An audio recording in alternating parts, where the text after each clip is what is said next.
बिस्मिल्लाहिर्रहमानिर्रहीम। अस्सलाम वालेकुम नाज़रीन, फरवाज एनबी न्यूज़ की प्लेटफॉर्म से मैं आपका मेज़बान नवाज़ भुट्टो आपकी खिदमत में हाजिर हूँ। नाज़रीन, समंदरी तूफ़ान बाइपर जॉय इस वक्त कराची के शुमाल मशरिक में मौजूद है और कितने किलोमीटर का फासला है, उसकी शिद्दत क्या है और उससे कराची को कितना नुकसान पहुंच सकता है, या फिर ये जो तो समंदरी तूफ़ान के नाम पर कोई हाइप क्रिएट करके पैनिक क्रिएट करने की कोशिश की जा रही है, तो इस वक्त वहाँ की सूरत हाल क्या है, उस पर भी हम जो है वो चीफ मेट्रोलॉजिस्ट अपना सरदार सरफराज अहमद साहब से जानेंगे। और हम ये भी जानेंगे कि तो अपना जो कराची की कमज़ोर तामीरात हैं, या हवाओं की शिद्दत कितनी होगी, या लहरों की शिद्दत कितनी होगी, इन तमाम सूरत हाल को जानने के लिए, जिस तरह मैंने कहा कि महकमे मौसमियात के चीफ मेट्रोलॉजिस्ट सैयद सरफराज साहब हमारे साथ लाइन पर हैं। सरफराज साहब, हम आपको खुशामदीद कहते हैं। जी बहुत शुक्रिया जी। इस वक्त सर क्या सूरत हाल है हाइपर जॉय की? देखिए, जो शदीद समुद्री तूफान है उसकी शिद्दत में इजाफा हुआ है। पहले जब आपसे बात हुई थी तो तब तो साइक्लोन था सिर्फ, अब वो वेरी सीवियर साइक्लोनिक स्टॉर्म है बाइपर जॉय। तो इसका मतलब ये है वेरी सीवियर होने का कि उसके सेंटर के आसपास कोई 130 से 150 किलोमीटर फी घंटा की रफ्तार से हवाएं चल रही हैं। कराची से उसका फासला तकरीबन 900 किलोमीटर है। अभी कराची के जनूब में है, शुमाल मशरिक में नहीं, जनूब में मौजूद है। उसका जो ट्रैक है, जो मूवमेंट है, वो शुमाल मशरिक की जानिब है। और अगर शुमाल मशरिक की जानिब भी रहती है मुसलसल उसकी जो डायरेक्शन है, जो ट्रैक है, तो फिर कराची और हमारा जो दूसरा सिंध की साहिली पट्टी है, ठट्ठा और केटी बंदर, इस एरिया में फिर जाहिर है नीचे इंडियन गुजरात तक, इस सारे एरिया को कर सकता है, मुतासर कर सकता है। और फिर जाहिर है जिस कोस्ट को आगे साइक्लोन हिट करता है तो उसमें 3-4 बड़ी बड़ी एक तरह से असरात होते हैं। तूफानी किस्म की हवाएं चलती हैं 100-120 किलोमीटर फी घंटा की रफ्तार से, 80-100 रेंज में। और 3-4 दिन मुसलसल बड़ी तूफानी किस्म की बारिशें उससे मुतवक्के हो सकती हैं। और फिर लहरों की ऊंचाई खासी हो सकती है। और उसके नतीजे में जो नशेबी इलाके हैं, जो बिल्कुल बंदर के साथ मिले होते हैं, साहिली पट्टी, खासकर उधर केटी बंदर हो गया, ठट्ठा की साहिली पट्टी, और बदीन का कुछ एरिया, और इसी तरह से कराची जो बिल्कुल समंदर, लबे समंदर मौजूद हैं आबादियां, जैसे रेड़ी कोट, इब्राहिम हैदरी कोट, मुबारक विलेज, और ये जो दूसरी आबादियां हैं, इनमें पानी अंदर दाखिल हो सकता है, जाहिर है ऊंची लहर आने की वजह से। तो ये सारे असरात खुदा न खास्ता फिर उसकी शुमाल मशरिक की, जैसे इस वक्त पिछले 24 घंटे से तकरीबन 24 से 36 घंटे से शुमाल मशरिक की जानिब है। अगर इसी तरफ रहती है, इसमें गालिब इम्कान ये है कि इसी तरफ ही रहने का उसका गालिब इम्कान है, तो फिर ये खदशा। अच्छा सर, इसमें जो हमारे समंदर के जो किनारा है कराची का, उसको हमने प्रोटेक्ट नहीं किया, उसके सामने कोई हमने दीवार नहीं रखी या कोई ऐसी चीज़ नहीं है, तो लहरों की जो ऊंचाई है 25 से 28 फुट तक, और हवा की जो रफ्तार है जिस तरह आप बता रहे हैं कि 100 से 80 किलोमीटर फी घंटा, तो ये जो रफ्तार है या जो लहरों की ऊंचाई है, ये कहीं पानी कराची शहर में तो दाखिल नहीं हो जाएगा?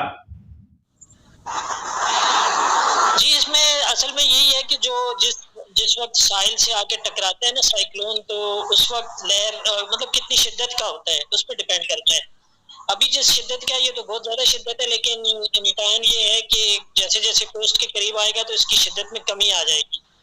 यानी आप 80 से 100 किलोमीटर तो फिर भी रूल आउट नहीं कर सकते, इतनी हवा तो चल सकती है। और लहर की ऊंचाई जो है वो डिपेंड करता है कि फिर वो उसकी जो उसकी सेंटर के आसपास कितनी हवाएं हैं, और उसके हिसाब से तो 10 से 12 फीट तक मतलब मैक्सिमम इतनी जा सकती है, 10 से 12 फीट तक लहर की ऊंचाई। तो इस लिहाज से जाहिर है कुछ हमारी जो कोस्टल पट्टी है वो तो बदतज़ीब है, वल्नरेबल है। और जाहिर है लोगों को जो बिल्कुल समंदर के साथ मिले हुए जो आबादियां होती हैं उनको एवैक्यूएट करना पड़ेगा उससे पहले पहले। और ये 14 जून की 3-4 दिन है हमारे पास, तो 14 जून की रात को इम्कान होगा कि हमारे साहिल के करीब आए, चाहे वो सिंध का साहिल हो, या अगर दूसरी तरफ रुख करता है तो बलूचिस्तान के साहिल की तरफ जा सकता है। अच्छा सर, इस वक्त तक 14 जून को, आज 10 तारीख है और बाकी 4 दिन रह गए हैं। तो इस समंदर में जो माहीगीर मौजूद हैं, जो एक एक हफ्ते के लिए जाते हैं शिकार पे, मछली के शिकार पे, उनको बाहर बुलाने के लिए या फिर जो साहली पट्टी के ऊपर आबादियां हैं उनको एवेक्यूएट करने के लिए कोई इकदाम किए गए या कोई अलर्ट जारी किया गया है? देखिए, हमारी तरफ से तो अलर्ट हमने कल मेंशन कर दिया था, जैसे ही इसका रुख तब्दील हुआ था। तो गुज़श्ता कल में हमारी जो थी अलर्ट, उसमें हमने मेंशन कर दिया था कि अब इसका रुख चूंकि सिंध की तरफ हुआ चाहता है, तो इसलिए माहीगीर एहतियात करें, अब खुले समंदर में ना जाएं और जो गए हुए हैं उनको वापस बुला दिया जाए। ये हो गया था। और फिर इत्तेफाक से कल एनडीएमए ने भी मीटिंग कॉल की थी, उसमें मैं भी शामिल हुआ था। ऑन टाइम यहाँ से मीटिंग तो उन्होंने इस्लामाबाद में बुलाई थी, और आज पीडीएमए वालों ने भी, वो भी मौजूद थे उसमें कल। पीडीएमए भी तो ये कह रहे थे कि हम एवैक्यूएशन की तैयारी कर रहे हैं, और इस तरह से माइग्रेंटों को भी मना कर दिया गया। अलर्ट के बाद बराबर वो भी अलर्ट इशू कर देते हैं अपने मुतल्लिका डीसीज को भी, और उनके डिस्ट्रिक्ट के इंतजामिया उनको भी, और आगे जितने भी इदारे हैं उन सबको अलर्ट तो इशू किए जा रहे हैं। आप देखिए कि उस पर कितना अमल होता है। सर, इस वक्त जिले इंतजामिया ने 144 नाफिज कर दिया है, और अभी मेरी फिशर फोक फोरम से जो है वो बात हुई थी, तो उन्होंने कहा था कि हमारी 3000 से 4000 कश्तियां इस वक्त खुले समंदर में मौजूद हैं, और हमें किसी किस्म का कोई जो है वो अलर्ट मौसूल नहीं हुआ, और ना ही कोई ऐलानात किए गए हैं, और ताकि हम वायरलेस पे अपने माहीगीरों को वापस बुला सकें। तो इस हवाले से क्या किया जा सकता है? देखिए, मैं बता रहा हूँ ना कि हम तो गुज़श्ता कल के अपने बुलेटिन में लिख दिया था, और आज तो पहले हमने कहा था कि मंडे से के बाद वो अपनी एक्टिविटीज सस्पेंड कर दे, ना जाएं खुले समंदर। आज हमने उसको थोड़ा सा और अपग्रेड कर दिया है कि कल से ना जाएं, यानी इतवार के दिन से आगे फिर खुले समंदर में ना जाएं वो। और हमारे साथ जो पाकिस्तान नेवी वाले होते हैं उनको अलर्ट जाती है। नेवी वालों की एक अलग से ऑर्गेनाइजेशन है जो फिशरमैन को डील करती है, ज्वाइंट मैरीटाइम इंटीग्रेटेड, इस तरह की कमेटी है, तो जो प्योरली फिशरमैन को ही देखती है। तो उनको भी हमारा अलर्ट बराबर जा रहा है, और वो इत्तेफाक से कल मीटिंग में भी थे मेरे ख्याल में, मुझे याद आ रहा है। तो उन्होंने होपफुली के बता दिया होगा सबको, और जो गए हुए हैं उनको भी वापस। और इंडिविजुअली भी मेरे पास कोई ठट्ठा से फोन आता है, केटी बंदर से, कोई ठट्ठा से, कोई सुजावल से फिशरमैन का, तो इंफरादी तौर पर भी हम लोगों को बता रहे हैं कि ये इस तरह की पोजीशन है, तो आप ना जाएं, आप मजीद अपनी चंद दिन एक्टिविटी सस्पेंड रखें। अच्छा सर, अभी जब मेरी बात हुई उनसे तो उन्होंने कहा कि जो साहिल हैं या जो इलाके हैं वहाँ पर पानी की सतह में ऊंचाई जो है वो होना शुरू हो गई है, पानी यानी ऊंचा होना शुरू हो गया है। तो जिस तरह आपने कहा वो तो ठीक है। अच्छा सर, ये मुझे बता दें कि ये जो वाइपर जॉय है, ये इसका बेसिक नाम क्या है और इसका मतलब क्या है? देखिए, ये बांग्लादेशी जुबान का लफ्ज है, बांग्लादेश का तजवीज करदा नाम है। तो अब बांग्लादेश की जो बंगाली जुबान में पता नहीं अदायगी इसकी कैसे करते हैं हम, तो उसका जो इंग्लिश वर्ड है उसको पीपोर वो कहते हैं, पीपोर जो है, इसका लफ्जी मतलब है आफत या तबाही, ये मतलब है इसका। अच्छा सरदार साहब, आपका बहुत शुक्रिया, हम आपके बहुत ममनून हैं कि आप वक्त ब वक्त हमें टाइम देते हैं। अच्छा नाज़रीन, जिस तरह आपने सरदार सरफराज साहब की, जो महकमा मौसमियात के चीफ मेट्रोलॉजिस्ट हैं, इनकी आपने बातें सुनी, तो इसका मतलब ये है कि इस वक्त कराची को ख़तरा ज़रूर लाहक है, और अगर जो लहरों की ऊंचाई बताई जा रही है या जो हवा की रफ्तार बताई जा रही है, तो अगर यही लहरें या इस तरह आके ये तूफान जो जिसका नाम तबाही है, खौफनाक तबाही, तो ये अगर समंदर की कराची के साहिल से टकराता है तो यकीनन पानी का कराची के शहर में भी दाखिल हो सकता है, और हवाओं की रफ्तार अगर 100 किलोमीटर फी घंटा रहती है तो फिर मतलब कई घरों की जो छतें हैं वो भी उड़ सकती हैं, और जो ज़ेर तामीर इमारतें हैं उनको भी शदीद नुकसान पहुंच सकता है, क्योंकि जाहिर है कि उनका स्ट्रक्चर होता है, और अगर 100 किलोमीटर की रफ्तार से उनसे हवाएं टकराएंगी तो फिर बहुत ज़्यादा इससे उनको भी नुकसान हो सकता है। लेकिन इस वक्त जो देखने में आ रहा है कि पीडीएमए हो या फिर कराची की ज़िले या डिविजनल इंतज़ामिया हो या सूबाई इंतज़ामिया हो, उनकी तरफ से इस वक्त तक कोई ऐसी जो है वो प्रॉपरली या फिर यूं कह लें कि एक समझदारी का मुजाहरा करते हुए हिफाजती इकदामात के हवाले से बिल्कुल कोई इकदामात नहीं किए जा रहे। सबका ध्यान बजट की तरफ है और बजट तो जो तबाही लाएगा सो लाएगा। लेकिन इस वक्त जो बीपर जॉय माफ़ कीजिएगा, पहले मैंने इसका नाम गलत लिया था, बाइपर जॉय।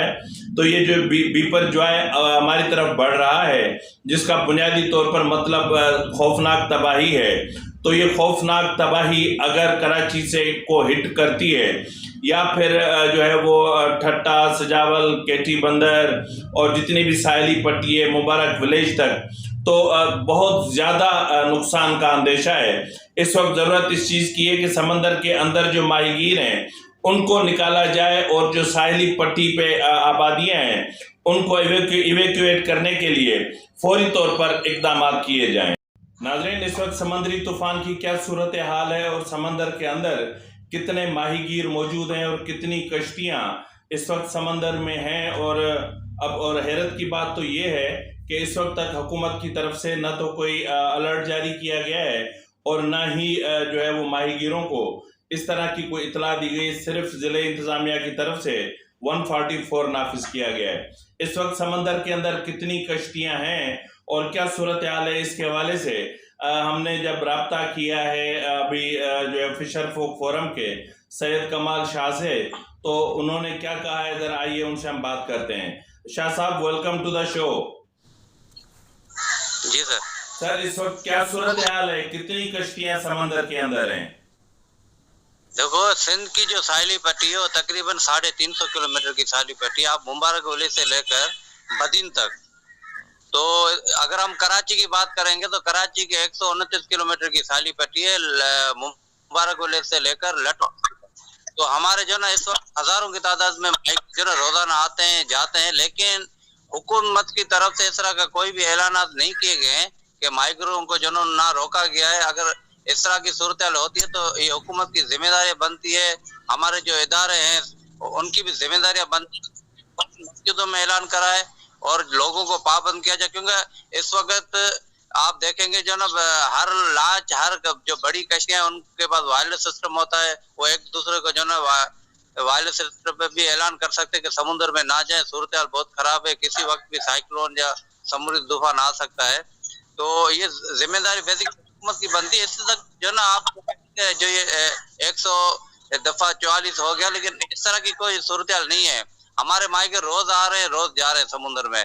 इस वक्त हजारों कश्तियां जो समुद्र के अंदर है। आप सिंध की साहिली पट्टी की बात करेंगे तो पूरे सिंध की साहिली पट्टी के माइग्रे हैं जो ना रोजाना लाजमी गरीब माइग्रे, अगर वो बैठते हैं तो भूखे मरेंगे, क्योंकि माइग्रे वो जब जाते हैं तो खाते हैं वरना भूखे रहते हैं। तो अपने पेट की खातिर अपने में तो ये अगर इस तरह की सूरत आती है तो उनको जो ना वहीं से जो ना समुद्र से रोका जाए और उनको जो ना वहाँ पे पाबंद किया जाए अपने इलाकों। इस वक्त जो है वो जो तूफान की सूरत हाल है वो इस तरह है कि तकरीबन कोई 900 किलोमीटर के फासले पर रह गया है और उसका रुख जो है शुमाल मशरिक यानी कराची और जो मकरान और ये जो साहिली पट्टी है इस तरफ है। तो ये भी इतलात हैं कि जो हवाओं की शिद्दत होगी वो भी बहुत तेज़ होगी और बारिशें भी बहुत तेज़ होंगी। तो ऐसी सूरत हाल में आपने अपने तौर पे कोई इकदाम उठाए हैं? देखो, माइगर बेसिकली जो ना उनको बड़ा तजुर्बा है। हमारे जो माइगर हैं इस वक्त हमारे जो साहिली पट्टी जो समुद्र है किनारे, वो इस वक्त हम उसको कहते हैं भांग, छोटा पानी। वो बड़ा पानी नहीं होता, लेकिन इस वक्त वो जो ना हम उसको कहते हैं ज्वार। वो पानी जो ना जेटियों से ऊपर आ चुका है। तो माइगर समझ रहे कि वो खुद उनको पता है कि जो ना समुद्र की सूरत हाल बहुत खराब है। हम इसको कहते हैं अपने सिंधी में माइगर जबान में खराबा। खराब है का मतलब होता है कि समुद्र में ना कोई चीज है, तो इसीलिए जो ना पानी को पता चल जाता है, लेकिन जो ना फिर इतनी दूर नहीं जाते हैं। तो क्योंकि माइग्रों को खुद पता है, इस जो ना वो उसको कहते हैं हम गातू ये तो वो समुद्र का रुख समझ जाते हैं कि उनको पता होता है।